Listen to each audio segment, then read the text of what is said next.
delighted to have with us to lead off Myra Reece. She is the director of the South Carolina Bureau of Air Quality through DHEC. And she's going to talk a little bit about air and the issues there and what the issues are we're facing there. So Myra, thank you so much for joining us.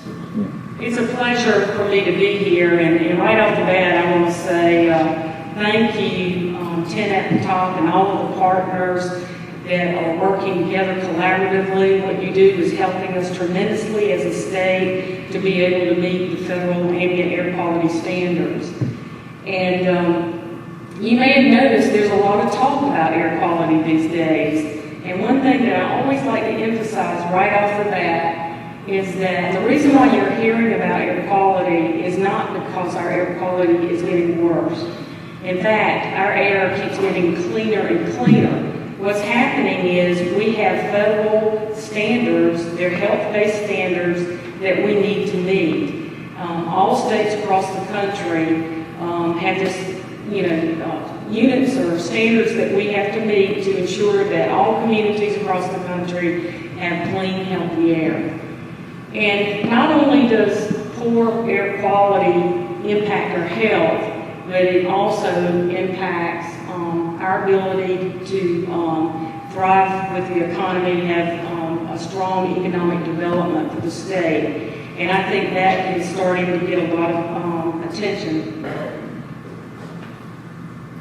So to give you a little bit of background about air quality, we gauge air quality by collecting data across the state. This is what a typical monitoring station looks like.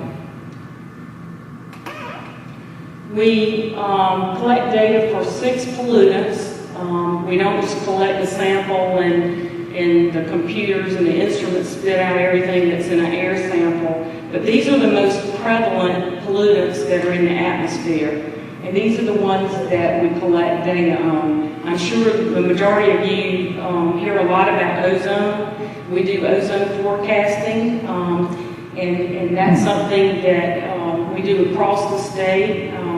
It really helps you not only do things that help us reduce those levels, but things you can do to minimize your risk if you have respiratory illnesses or some other health diseases. So today I wanted to really focus on ozone. This is a map that just shows where our monitors are located. We actually have about 37 sites. We don't just go out and figure out where these sites are. When EPA comes out with rules, they specifically say how many monitors we have to, state by state, you have to locate in your state. If you'll notice, most of them are located in our populated areas, where we know the highest population exposures are. We also have a few that the objective is to try to see what background levels are, what transport is coming in into our state. Our air quality is not only impacted by our local emissions, it's impacted by pollution that's being transported from other areas of the country.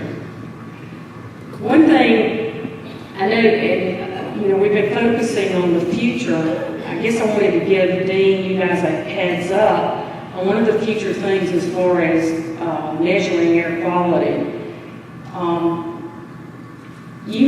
I think this article, in fact, was in the New York Times this week, and it was talking about these personal sensors or portable units.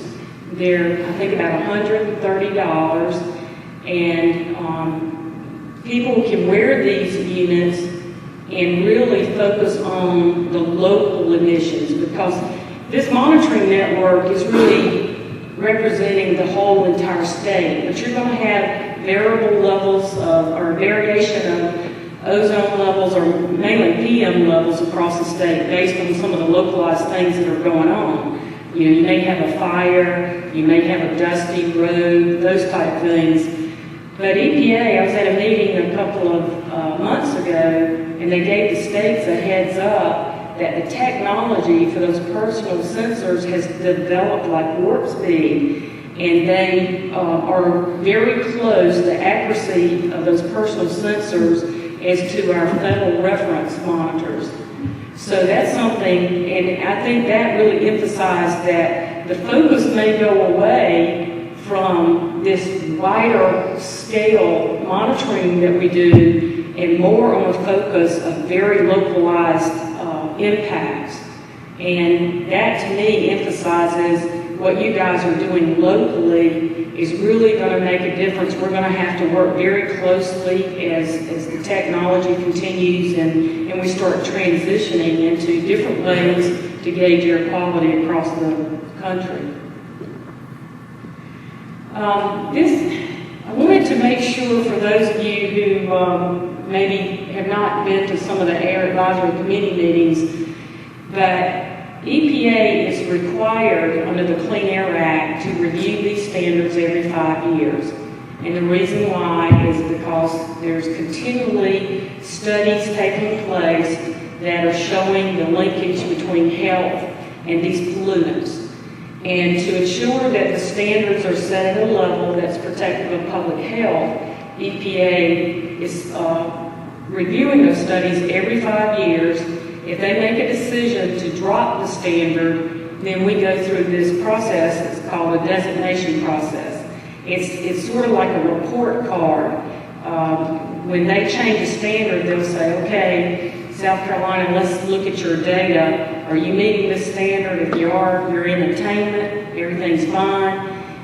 If you're not meeting this standard, you're violating, which means you've got a bunch of work and a lot of things to do. And the main thing that we have to do is submit a strategy to EPA, which we have to approve. We have to show that we have a viable program. Certainly, the states want the flexibility to design a program that's right for us. You know, what's right for California is probably not right for South Carolina. And we need to maintain that flexibility to where we can work with our local partners. This is going to be another thing in the future as we get closer and closer to some of these standards and we potentially are at risk for being in violation. The state is not going to go back and just figure out all by ourselves where we're going to get reductions of what we need to do. We're going to be working very closely with our local partners and our coalitions across the country. I guess in plain language, what that means is EPA, their job is to set the standards, and the state's job is to meet the standards and have that strategy or game plan to meet them. Of course, when we're putting a game plan together, a strategy, we have to have a really good understanding of what the sources of pollution are in our state. Every state's a little bit different. One thing I wanted to focus with ozone is to let you know there's actually 2 pollutants that form ozone. Ozone is a summertime pollutant because it requires some atmospheric chemistry taking place. You have to have real high temperatures, low humidity, and you can have formation of ozone if you have NOx emissions and volatile organic compounds. What's interesting about NOx emissions now, many years ago, over 50% of our NOx emissions were coming from regulated facilities out of smokestacks. Now, it's mobile sources. It's the cars and the trucks that are on the road, the construction equipment, things of that nature. And, you know, the technology has evolved so much, and there's been so much reduction in emissions from regulated facilities that, you know, what's going to be the challenge is dealing with the pollution that's coming from these mobile sources. Now, the states don't regulate mobile sources. EPA does that through setting engine standards and clean fuel standards.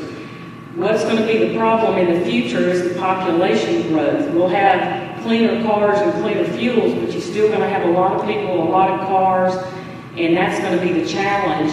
And to me, that's the exact type thing that you guys are working on, that we're focused on livable, sustainable communities, looking for ways to reduce congestion, looking for ways for businesses to offer telecommuting or carpooling, all of those things that help get people out of their cars, anti-idling, that's helping us as a state.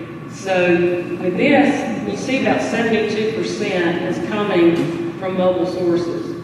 Now, volatile organic compounds, I think most of y'all probably know this, but 80% comes from our trees. We have a lot of trees in South Carolina. And the Clean Air Act has not been updated for 23 years now. And it's very prescriptive what we have to do if we do not meet these standards. And one thing that it's going to require us to do is to get reductions of this pollutant. And the reductions are going to come from the regulated facilities. And their contribution, I can't see this thing. This is a small little button. You can see the 3%. That's the total emissions coming from smokestacks in our state.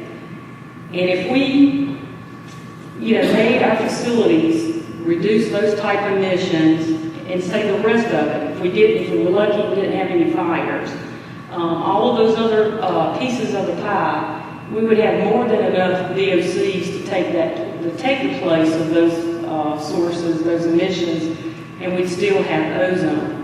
And so as a strategy for the Southeast, we know that focusing a lot on this pollutant is not going to give us the ozone reductions that we need, but the Clean Air Act is going to force us to do that. That's one of the reasons why we're working very hard to get the Clean Air Act modernized. We didn't know this back in 1990, the last time that it was updated. And I tell people, I go, to me, the way I look at this, eventually we've got to modernize the Clean Air Act so we can have common sense approaches to meeting these standards, and we can do it in the most cost-effective manner. It reminds me of, how many people would want to go into surgery and the surgeon comes in with his leather bag and it has a saw in it. That's kind of the way I look at the Clean Air Act right now. And because it is outdated, there's a lot of litigation. And what's happening, instead of people that are experts in implementation and rule development, you got the courts making a lot of decisions on how we do things. And I think that's why you see a lot of frustration from regulated facilities or businesses in our state. Right now, I think EPA has about 300 regulations in the pipeline, and over 60% of them have something to do with air quality.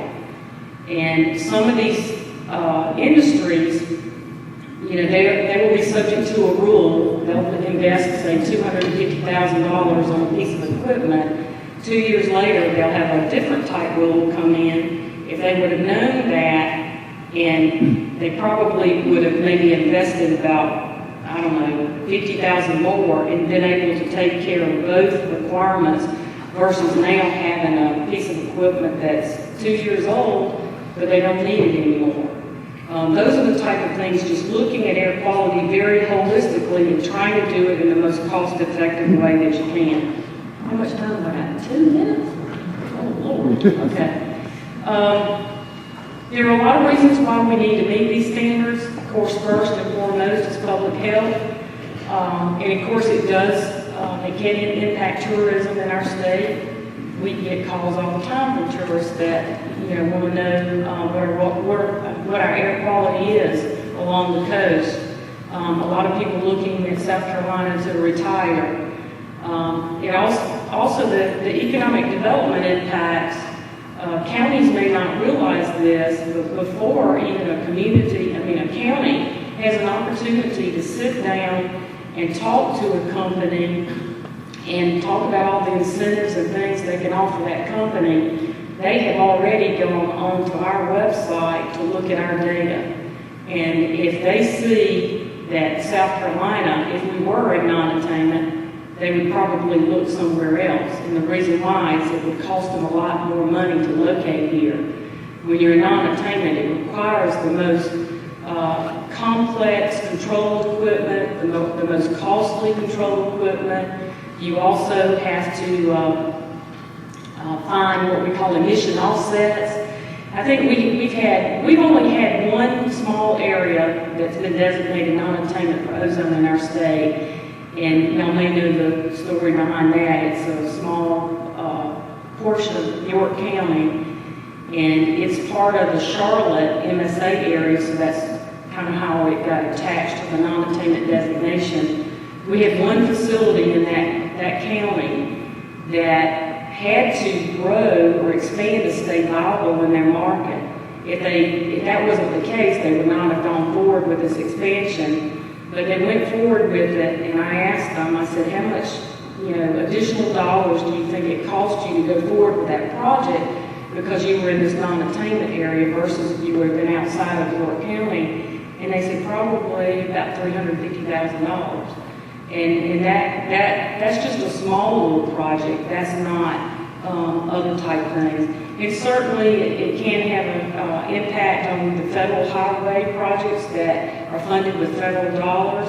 It just slows the process down because you have to do a lot of modeling to show that that project is not going to interfere with our air quality impacts. All right, I'm going to do this in 1 minute. As far as what does the data tell us today, is that going back to my original statement, air quality continues to improve. We're trending down in pollution. And it doesn't really matter what pollutant we're looking at, they're all trending down. And here's all the counties, 10 at the top, and I think we have 9 ozone monitors, 10 at the top. We've alerted our state legislature to let them know that that 5-year review with ozone standard comes out again in December. And we feel like we're going to end up with probably somewhere between a 60 and 70 parts per billion standard. We're at 75 now.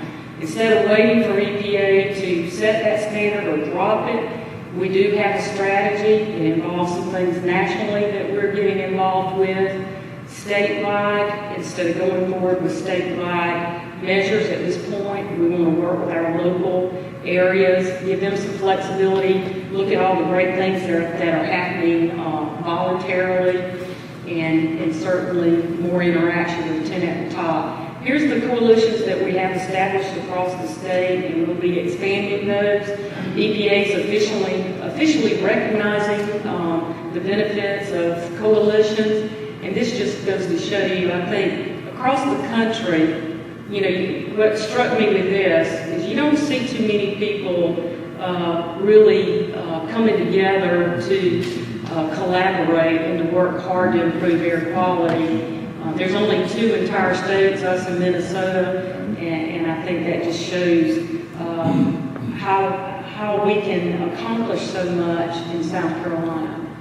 So with that, I just want to say thank you again. We look forward, even though we have some huge challenges ahead of us, you can have economic growth and clean air, and we do have some challenges ahead of us, but we're looking forward to working more closely with you.